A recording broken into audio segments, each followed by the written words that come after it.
One game from the past and one game for the future. For today's game from the past, let's have a look at the Dungeons & Dragons 3.5 edition Player's Handbook. Toby's going to help us look at this, apparently.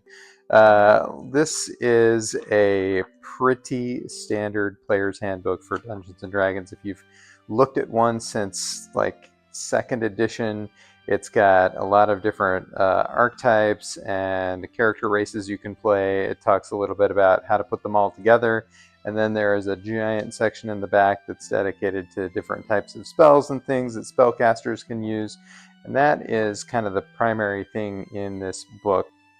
From this era, like the late 90s, early 2000s, you can see that the layout is pretty advanced. It's fairly nice, easy to navigate, and things like that. And the art isn't bad. Thanks, buddy.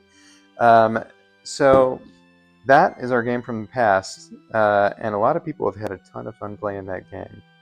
So I'm gonna suggest to you a game for the future.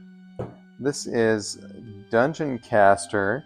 There is a predecessor game to this called Highcaster, but Dungeon Caster was produced and play tested entirely with the idea that it would be a game that would allow you to play Dungeons and Dragons type scenarios in a more narrative, a little bit more rules light sort of approach.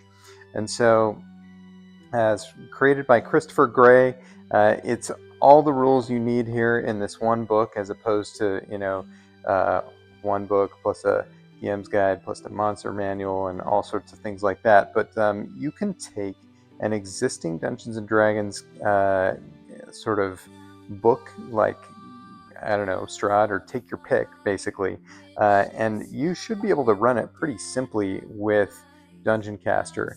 It's entirely meant to be done that way. That's the whole purpose of this game. So it's pretty cool.